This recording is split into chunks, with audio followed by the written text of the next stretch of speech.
오늘은 이스라엘과 블레셋이라는 제목으로 이 사무엘상의 마지막을 저희가 함께 말씀을 살펴볼 건데요.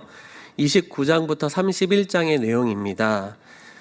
사무엘상이 처음에 어떻게 시작하는지 한번 이렇게 떠올려 보시면은 이 엘가나와 한나의 이야기로 시작하죠. 즉, 이 사무엘 선지자가 태어나게 된 배경 이야기로 시작을 하게 됩니다. 그렇게 시작된 이 사무엘상 성경은 이 사무엘 선지자의 활동 이야기가 쭉 진행이 되어지다가 그 다음에 사울 왕이 등장하게 되고 그 다음에 다윗이 기름 부음을 받고 또 다윗이 그 다음에 하나님께서 이 이스라엘 백성을 이끄실 주님의 종으로 세워져 가야 된다라는 내용으로 전개가 되죠. 그러한 가운데 주변에 이스라엘과 적국 관계였던 이 블레셋과 다윗 그리고 이 이스라엘이 미묘한 관계를 이렇게 서로 맺어오고 또 하는 그런 모습들을 보게 됩니다. 그래서 우리가 이 사무엘상 말씀을 쭉 살펴보다 보면은 이제 다윗이 하나님께서 허락하신 왕이 돼야 될 것만 같은데 그게 그토록 되지 않는 것입니다. 심지어 이 사무엘상의 끝부분에 가다 보면은 자신에게 기름을 부어주었던 다윗 자신에게 기름을 부어주었던 이 민족의 지도자인 사무엘 선지자마저 이제 죽게 되는 그런 상황이 나오죠. 그리고 여전히 자신이 한동안 그래도 잘 모셨던 이 사울 왕이 자신을 죽이려고 기세등등해서 그렇게 점점 더 살기를 띠면서 자신을 쫓아오는 그런 상황 속에 맞이하게 된다라는 것. 다윗에게 있어서는 어쩌면은 하나님께서 나의 미래를 약속하여 주셨고 나의 미래를 확증하여 주셨는데도 불구하고 눈에 보이는 펼쳐지는 현실과 상황은 전혀 그와는 이루어지지 않는 그런 모습과 그런 상황 속에 계속 맞이하게 된다는 것입니다. 한 치 앞도 내다볼 수 없는 이러한 상황 속에서 비록 이스라엘의 왕이 되지는 못하지만 이제 다윗에게는 사울 왕을 떠나서 처음 떠났을 때 혼자였을 때와는 다르게 자신의 가족들이 있고 또 자신과 함께하는 동료, 군사들이 있는 이런 상황입니다. 그런데도 여전히 사울 왕은 자신을 죽이려고 자신과 함께한 모든 이들을 죽이려고 혈안이 되어 있는 상황이죠. 이런 상황 속에서 다윗은 이제는 결단을 내릴 수밖에 없는 상황에 이릅니다. 무엇이냐면은 이제 더 이 유다 땅에서 이 이스라엘에서는 더 이상 발붙일 곳이 없어서 혼자면은 돌아다닐 수 있는데 이제는 자신과 함께한 무리가 꽤 있다 보니 어디 숨을 수 있는 공간도 이제 할 수가 없어서 이제는 큰 결단을 내리고 어디로 도망을 하게 되냐면은 바로 자신들의 적국인 이 블레셋으로 도망을 해야 되는. 근데 그냥 도망이 안 되다 보니 이제는 무엇을 합니까? 망명을 해야 되는 상황에 이르게 되는 것입니다. 그 큰 결단을 내리고 이 다윗은 블레셋으로 망명을 하게 됩니다. 그런데 이전에 다윗이 먼저 이 블레셋에 있는 가드왕 아기스에게 도망쳤던 일이 있습니다. 그때는 자신이 급하게 사울 왕으로부터 도망치면서 자신 혼자 갔습니다. 그리고 훨씬 수년 전이었죠. 그러다 보니 이 블레셋에게 있어서는 다윗이라는 사람이 누구입니까? 특히 골리앗이 가드 출신입니다. 이 가드 출신인 골리앗을 죽인 이 다윗이 가드로 오게 되니 가드의 사람들이 어떻게 했습니까? 이거 큰일 날 일이다. 다 긴장하다 보니 다윗이 미친 채 하면서 침을 질질 흘리면서 자신의 그 안위를 꾀하죠. 그러다 보니 이 가드 왕이 이거 다윗도 별 볼 일 없구나. 다 미친 사람을 뭐해 쓰냐라고 하면서 그냥 잠시 내버려 둘 때 재빨리 도망쳐서 이렇게 아둘람굴로 도망갈 수 있었는데요. 지금은 어떻습니까? 이제는 미친 척 할 수도 없고 자신의 군사 식솔들이 있습니다. 어떻게 해야 될까요? 그런데 놀랍게도 이 가드 왕 아기스가 다윗과 함께하는 그 망명하는 그 다윗의 무리들을 받아줍니다. 왜 받아줍니까? 상황이 많이 달라졌거든요. 그 당시에는 사울 왕이 죽이기로 작정한 때 갓 얼마 되지 않았을 때여서 이 다윗이 망명 생활을 한다라는 것, 이 도망자 생활을 한다는 것이 많이 알려져 있지 않았습니다. 하지만 이제는 그 도망자 생활도 수년이 되었죠. 한참 지나다 보니 블레셋도 알 만큼 아는 겁니다. 저 다윗이 한때는 저 사울 왕의 총애를 받고 우리 블레셋에 정말로 위협이 되는 저 적국 이스라엘의 대단한 장수였지만 지금 주종 관계가 지금 흐트러진 상태다. 다윗이 사울 왕의 미움을 받고 있어서 이렇게 떠돌이 생활을 하는데, 이때 이 다윗을 받아주면서 잘 구슬리면은 우리에게 유익할 수 있겠다라는 판단이 왕과 그 신하들 가운데 들었다라고 볼 수 있는 것입니다. 그렇기 때문에 이들을 받아들이죠. 그래서 그에게 오게 합니다. 하지만 그러함에도 불구하고 블레셋이라는 곳은 우리가 이제 생각할 때 나라라고 볼 수 있지만은 사실은 어떤 한 나라가 아니라 5 방백들, 5 왕들이 서로 연합해서 이룬 이 블레셋이라는 이 연합국이었기 때문에 이 가드 왕, 이 가드에 속한 왕, 아기스에게 속한 이 영토에 있는 이 다윗과 그의 식솔 600여 명들이 함께 할 수 있는 공간이 마땅치 않았습니다. 이런 상황 속에서 다윗도 얘기를 하죠. 왕과 함께 이곳에 머무는 것이 쉽지 않다 보니 우리에게 작은 성읍을 하나 주십시오. 이 아기스 왕이 이 다윗의 요청을 그냥 흔쾌히 받아들였을까요? 그렇지 않습니다. 이 날고 기는 이 전략가였던 이 아기스 왕은 이 다윗의 요청에 머리를 굴리죠. 그래서 이 다윗에게 어디를 주냐? 바로 시글락이라는 작은 변두리 성읍을 줍니다. 이 성읍이 정확하게는 위치가 파악되어 있지 않지만은 이렇게 쭉 자료를 찾아보니까 한 2019년 정도쯤에 또 고고학자들이 또 어느 정도 확실한 위치를 파악했다라고 이렇게 또 자료가 나와 있는데요. 대체로 보면은 이 블레셋 지방의 남쪽 동쪽 편에 속합니다. 그래서 그곳이 시글락이라는 성읍이 바로 유다와 맞닿은 남쪽의 경계이기도 하고요. 또 남쪽에 아말렉과 남쪽의 변방 이 침략자들을 막아내는 그런 어떤 전략적인 요충지였습니다.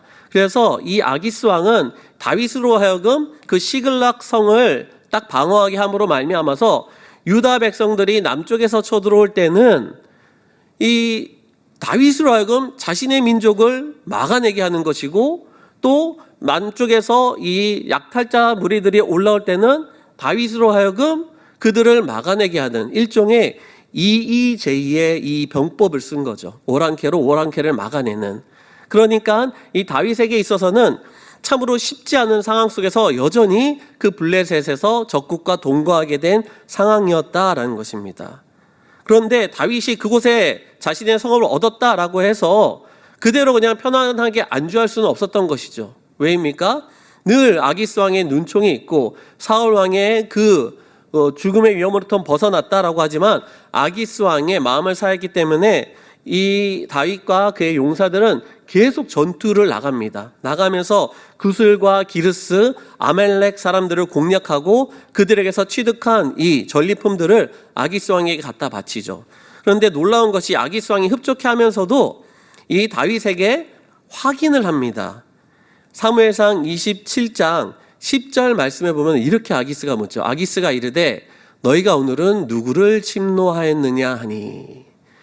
아기스가 무엇을 바랬을까요? 다윗은 비록 사실은 아니었지만 이 아기스가 원하는 대답을 그에게 들려줍니다. 27장 10절 말씀 함께 읽어보도록 하겠습니다. 시작. 다윗이 이르되 유다 네겝과 여라무엘 사람의 네겝과 겐 사람의 네겝이니이다 하였더라. 아멘.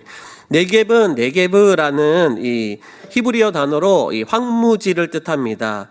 즉 남쪽에 있는 황무지, 유다의 남쪽의 황무지, 겐 사람, 여라무엘 사람들의 이 남쪽 황무지들, 즉 성읍이 제대로 갖춰져 있고 방어가 갖춰져 있지 않은 그런 것들을 침략해서 그것들을 획득해 왔다라는 것이죠.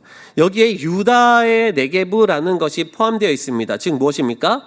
아기스 왕이 듣기로는 그래, 이제 이 다윗이 이 주인인 사울 왕의 미움도 받은 상황 속에서 우리나라 블레셋에 와서 저렇게 자기 민족의 변방 지역들을 저렇게 자꾸 약탈하니 점점 더 이 다윗은 이 이스라엘 백성 가운데, 유다 가운데 자신의 설 자리를 잃어가겠구나. 이대로만 계속 가면은 이제 완전히 나의 사람으로 내가 삼을 수 있겠구나 여겼다라는 것입니다. 하지만 실제로는 다윗이 거기를 공략한 것이 아니라 더 남쪽 지역에 이 침략자들을 공격하고 그것들을 노획물을 취득했던 것이죠.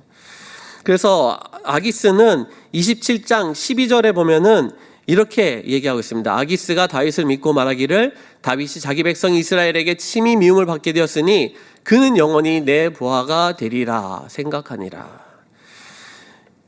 어떻습니까? 이것이 우리 눈앞에 보여지는 현실입니다. 아기스 왕의 생각, 그리고 다윗의 알 수 없는 현실 상황 속에서 이 돌아가는 현실은 이제 다윗은 블레셋에서 자리를 잡아야 되겠구나 생각할 수 있겠죠. 그런데 하나님의 생각은 어떻습니까? 하나님은 이 다윗을 이스라엘 왕으로 세우실 것이었습니다. 하나님께서 사무엘 선지자를 통해서 분명히 기름을 부어주셨고, 그리고 하나님께서 반드시 세워주실 것이었습니다.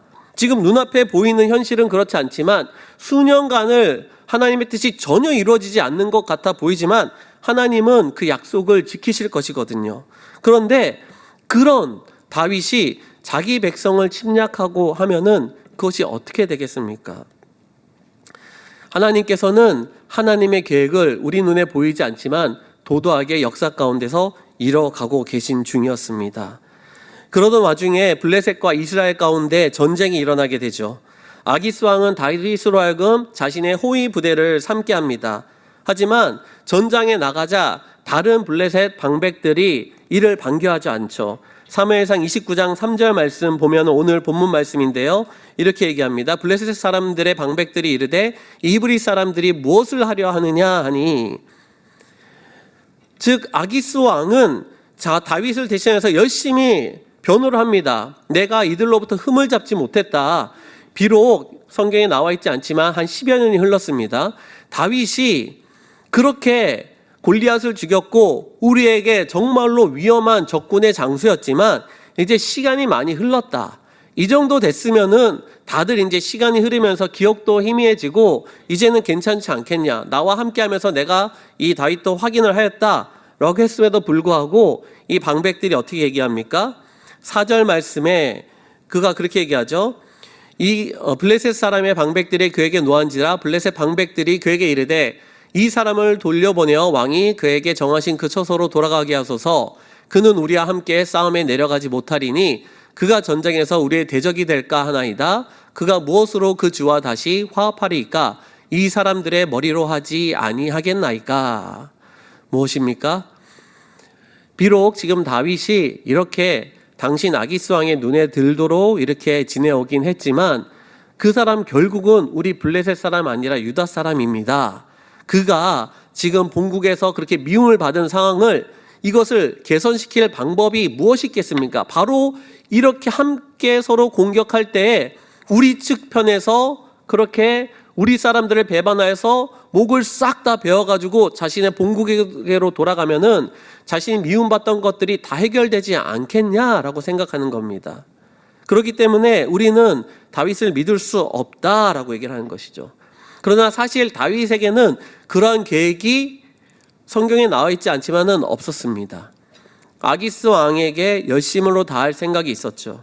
그런데 그렇기 때문에 아기스 왕이 다른 이 블레셋 방백들의 이야기를 다윗에게 전했을 때 다윗이 노하면서 아기스 왕에게 자신의 억울함을 토로하죠. 그러나 이 가운데는 하나님의 깊은 개입하심이 있습니다. 하나님께서 자신의 뜻을 이뤄가시고 역사를 이뤄가시는 상황 속에서 다윗도 알지 못하는 상황 속에서 하나님께서 역사하고 계셨죠. 무엇이냐면은 이전에 사무엘상 25장에 다윗이 나발의 그 굉장히 자신을 무시하고 자신의 용사들을 무시한 이 나발을 치러 올라갈 때 그 나발의 아내였던 아비가일을 통해서 들려졌던 말이 있습니다. 이 말씀인데요, 화면 보고 함께 읽어보도록 하겠습니다. 시작.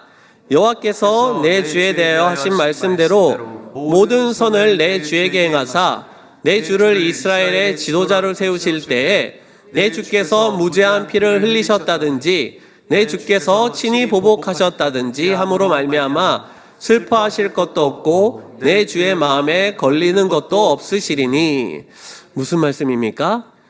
다윗이 나중에 하나님께서 정하신 때 왕이 되실 때에 그때 누군가가 이 나발을 죽인 일로 인해서 무죄한 자의 피를 흘렸다. 다윗이 친히 자신이 보복을 하였다 함으로 말미암아 그것으로 문제가 될 상황들을 만드시 말으시기 위해서 나를 하나님께서 이 당신에게 보냈습니다 라면서 그렇게 말하면서 중재를 아비가일이 했단 말입니다. 이것을 보면 무엇입니까?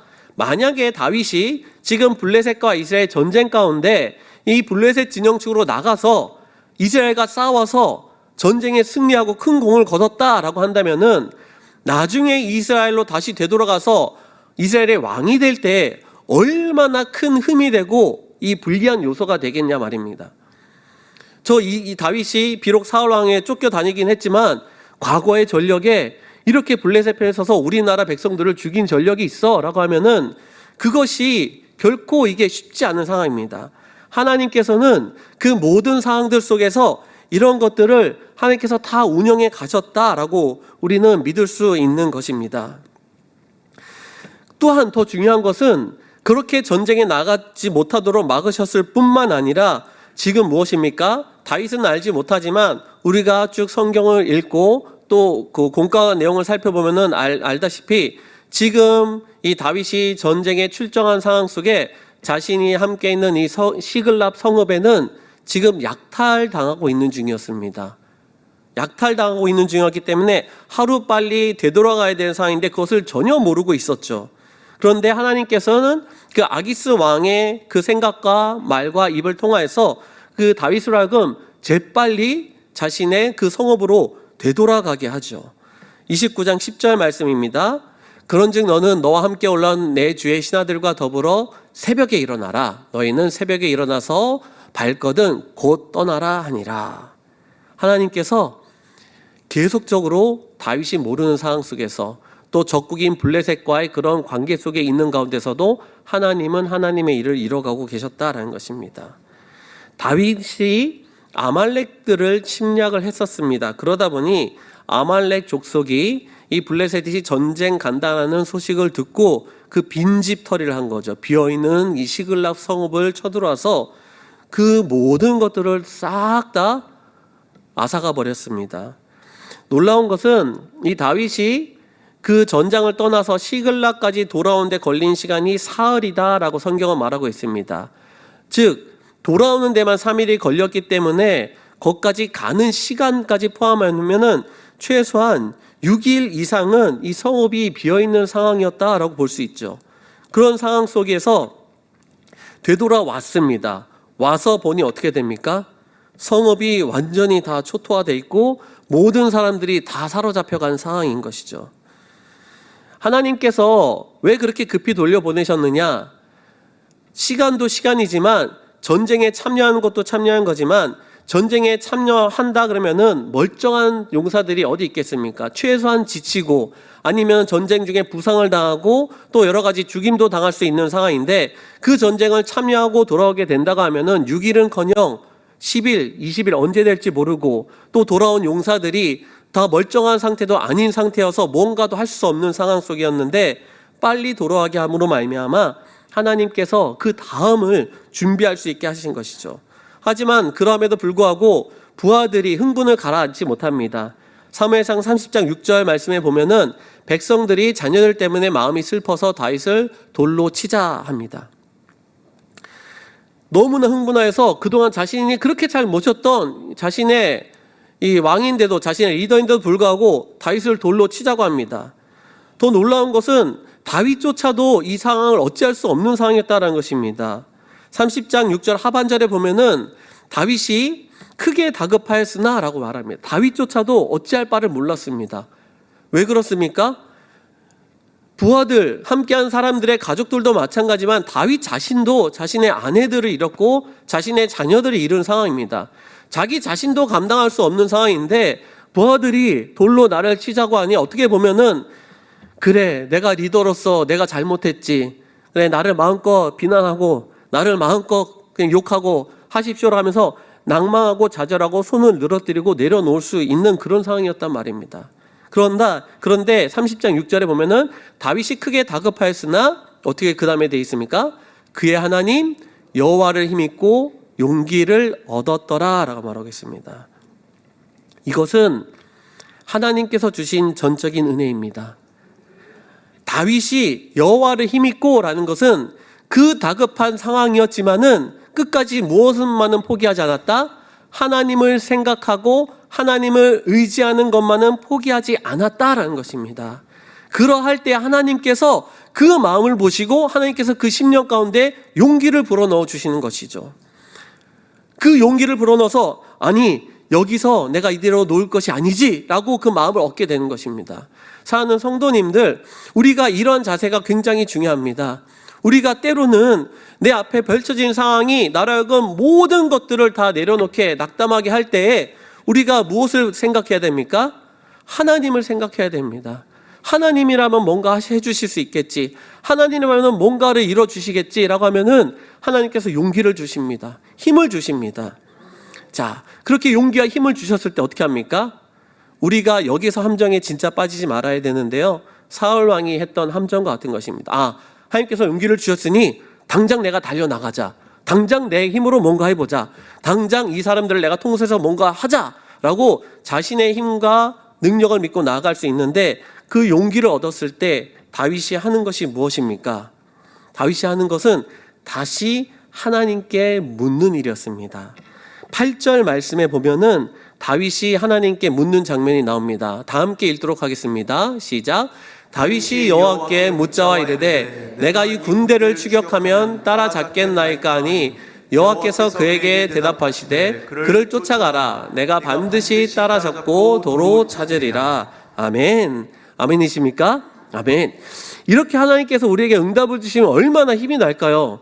내가 전혀 알 수 없는 상황인데 하나님께 딱 기도를 여쭤봤는데 하나님께서 쫓아가, 당장 쫓아가면은 다 찾을 거야 라고 하면은 아멘 하나님 하면서 열심히 일어나서 달려갈 것 같지만 그렇지 않은 우리의 모습입니다.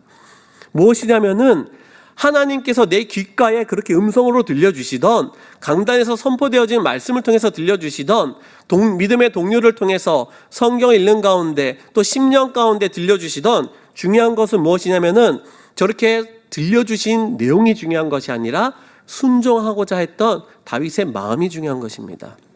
사람은 보고 싶은 것을 보고 듣고 싶은 것을 듣고 믿고 싶은 것을 믿는 존재입니다. 즉 다윗이 하나님께서 이렇게 응답을 해 주셨다라고 이런 응답이기 때문에 쫓아간 것이 아니라, 다윗에게 있어서는 그 어떤 응답이라도 하나님의 말씀이면은 내가 절대적으로 순종하겠습니다라는 이 순종과 믿음의 자세가 있었기 때문에 이처럼 그것을 순종할 수 있었다라는 것이죠. 우리가 때로는 하나님 저에게도 이렇게 들려주십시오, 저에게도 이렇게 응답을 주십시오, 그러면 저도 할 수 있을 것 같습니다라고 부르짖으며 기도하지만은 그때 하나님은 저희 심령에도 은은하게 말씀해 주십니다. 상근아, 너 진짜 내가 응답하면은 너 그렇게 할 수 있을 것 같아? 제 자신이 제 스스로를 속이는 모습들을 발견하게 하신다는 것이죠. 사실 이렇게 하나님께서 말씀하셨다고 해도 어디로 가야 됩니까?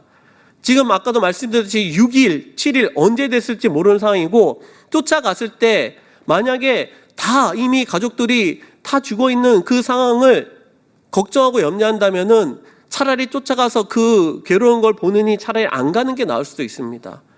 또 쫓아가다가 그 전력이 얼마나 되는지도 모르는 상황에서 지금 600여 명 쫓아가서 오히려 뒤통수를 당할 수도 있고, 심지어 좀 더 머리를 굴리신 분들이 이런 생각도 하시더라고요.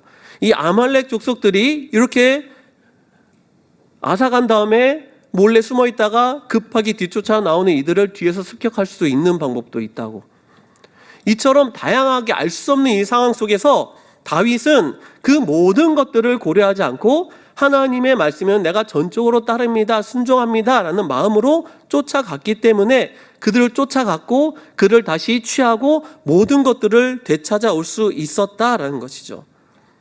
하나님께서 말씀하신 것들이 순종하게 되었을 때 낙심과 절망의 상황이 완전히 바뀌어서 환호와 기쁨의 상황으로 맞이할 수 있게 되었다라는 것입니다. 더욱더 놀라운 것은 다윗이 이 시글락 전투를 통하여서 놀라운 일이 있게 되는데요, 시글락 전투에서 이 아말렉이 이 시글락 성읍만 점령한 것이 아니라 다른 여러 성읍들도 약탈을 했습니다. 그러다 보니 시글락에서 취한 이 다윗의 가족들과 전리품뿐만 아니라 이 아말렉을 무찔렀을 때 그들이 다른 곳에서 약탈했던 다른 물품들이 많이 있었는데, 이것들을 다윗이 어떻게 하느냐, 유다에 있는 자신이 알고 지내던 장로들과 그 리더들에게 이거를 다 선물로 쫙 다 보내버립니다.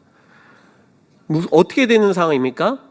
오히려 이 사단마귀는 어떻게 보면 이 블레셋은 다윗으로 하여금 하나님 이스라엘 왕으로 세움받는데 절대적으로 지울 수 없는 과오를 이 다윗에게 남기려고 했는데 그것을 하나님께서는 변해서 어떻게 한 것입니까? 다윗이 오히려 유다 장로들에게, 유다의 자신의 본국의 리더들에게 더욱더 이 선호를 받게 되는, 호의를 받게 되는, 더 마음을 사게 되는 그 일로 변하게 된 것입니다. 다윗은 이것이 이렇게 이루어질 거라고는 생각도 못했습니다. 오직 다윗은 눈앞에 보여진 현실 속에서도 좌절하지 않고 끝까지 하나님만 믿고 붙들고 나아갔다라는 것이죠. 사울과 요나단은 이 사무엘상 마무리 부분에 결국 이 세상에서의 삶을 다하게 됩니다. 요나단과 그 사울의 아들들 마비나답, 말기수아는 다 전쟁에서 죽임을 당하게 되고 사울왕 자신도 화살에 맞아 큰 상처를 입게 됩니다. 어떻게 보면 하나님께서 이 사울왕을 이 아들들처럼 바로 죽임당하게 하지 않고 큰 상처를 입게 한 것은 마지막까지 사랑하시는 그 마음으로 그 죽는 순간에라도 하나님, 제가 잘못했습니다. 하나님, 제가 하나님의 뜻을 따르지 않았군요 라는 것들을 바라시는 마지막 기회였지 않나 싶습니다.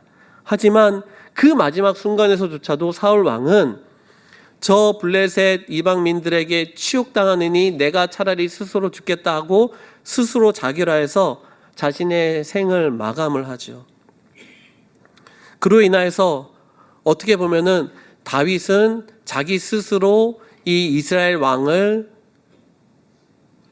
심판하지 아니하고 하나님의 뜻 가운데서 블레셋이라는 적국의 손해 가운데 이 사울 왕의 그 이스라엘 왕권의 자리를 빈자리가 만들게 되어집니다. 사랑하는 성도님들, 이 사무엘상의 이 마지막 이야기, 다윗과 또 사울과 이 블레셋의 이야기들을 오늘 이렇게 함께 나누면서 오늘 말씀 시간을 이어왔는데요. 사실 우리가 이 말씀의 내용의 이 역사 이야기를 쭉 훑어보면은 사울 왕의 안타까움, 또 다윗의 대단함, 또 다윗의 신실함, 또 블레셋이 이렇게 사용되어졌구나들을 우리는 알고 배울 수 있습니다. 하지만 성경은 그런 역사의 이야기입니까? 그렇지 않습니다. 역사 가운데 흐르는 하나님의 이야기죠. 제가 중간에도 한 번, 두 번 말씀드린 것 중에 하나가 하나님의 개입하심, 하나님의 역사심이었습니다. 그 모든 것들 가운데 하나님이 친히 다스리고 주관하시는 하나님의 이야기라 볼 수 있는 것입니다. 다윗은 그 하나님을 믿고 붙들었습니다. 우리가 주일날 담임 목사님을 통하여서 어떤 하나님을 우리가 붙들어야 되는 것을 보았습니까? 우리가 하나님을 더욱더 알게 하소서 해야 되지 않았습니까? 이 정도면 됐지가 아니라 더욱더 우리는 하나님을 알아가야 된다, 더 알아가야 된다, 기도와 찬양과 말씀과 예배 가운데 더 알아가야 된다 하지 않습니까? 왜 그렇습니까? 우리는 하나님을 다 알 수 없기 때문입니다. 그러다 보니 자꾸 지금 내가 아는 하나님을 지금 내 상황과 현실 속에 대입하면서 이렇게 됐는데 왜 하나님은 여기서 내가 이해할 수 없는, 내가 이해할 수 있는 방식으로 왜 이것을 진행되지 않게 하십니까? 라고 우리는 자꾸 질문을 던지게 됩니다. 그러나 우리에게 있어서 진짜 중요한 건 무엇입니까? 마지막에 주님 앞에 서는 날입니다. 주님 앞에 섰을 때 착하고 충성된 종아, 내가 작은 일에 충성했으니 내가 크고 내 주인의 즐거움에 참여할지어다 하는 그 칭찬을 받는 그날에 우리가 주님께 칭찬을 받아야 되는 것 아닙니까? 그러기 위해서는 우리의 주어진 삶 속에서 늘 하나님을 알아가야 됩니다. 하나님을 알아간다는 것은 하나님이 창조주이시다, 하나님이 구원자 예수님을 보내주셨다, 하나님이 전능자이시다, 이런 지식적인 내용뿐만 아니라 하나님이 내 삶 속에 역사하고 계신다, 하나님이 다윗의 그 삶 속에 하나님의 뜻을 친히 이뤄가셨던 것처럼, 다윗도 모르는 상황에서 이뤄가셨던 것처럼 블레셋과 아기스 왕과 사울 왕이 자신들의 이익과 자신들의 방식을 위해서 생활하는 것처럼 보였지만은 그 모든 것 속에서도 하나님이 친히 그 모든 역사를 주관하셨던 것처럼 지금 내 삶에도 내 삶에 지금 10년이든 20년이든 수십 년이 되었던 눈앞에 하나님의 뜻이 이루어져 가는 것 같지도 않고 하나님이 정말로 나와 함께 계시는 것 같다 보이지 않다 할지라도 하나님께서 반드시 나의 삶 속에 지금도 살아 역사하고 계신다라는 것을 우리는 끝까지 붙들어야 한다는 것입니다. 이것은 눈에 보여서 믿는 것이 아닙니다. 내 마음 가운데 확신이 들어서 믿는 것이 아니라 우리가 그것을 붙잡아야 되는 것입니다. 사단 마귀는 계속적으로 하나님의 뜻을 방해하죠. 예수 그리스도의 그 오심도 방해했고 다윗으로 하여금 예수 그리스도의 오심을 이뤄야 되는 그 자리에 가야 되는 것도 그렇게 방해하려고 했던 것이죠. 오점을 남기거나 블레셋에 넘어가게 하려거나 하는 식으로. 하지만 하나님께서는 결코 하나님의 뜻을 사단에게 넘어가지 않고 하나님의 뜻을 이뤄가십니다. 그리고 그 하나님은 나의 삶에도 하나님의 뜻을 심어주셨고 이뤄가신다라는 것이죠. 지금 당장 내 앞에 삶이 하루 이틀밖에 보이지 않다 할지라도, 지금까지 지내온 날들이 힘겨움의 연속이었다 할지라도 자꾸 그 힘겨움과 어려움들이 나의 시선을 주님을 바라보는 곳으로부터 자꾸 빼앗아 그 문제와 어려움과 두려움으로 자꾸 끌어당긴다 할지라도 우리는 말씀을 붙들고 눈을 들어서 다시 주님을 바라봐야 됩니다. 그것이 믿음이고 그것이 작은 일에 충성하는 우리의 삶이 될 줄 믿습니다. 우리의 삶에도 여전히 당신의 뜻을 이뤄가실 그 주님을 붙들고 오늘 하루도 또 앞으로의 삶 속에서도 힘차게 살아가는 저와 여러분이 되기를 주님의 이름으로 축복합니다. 우리 찬양하시겠습니다.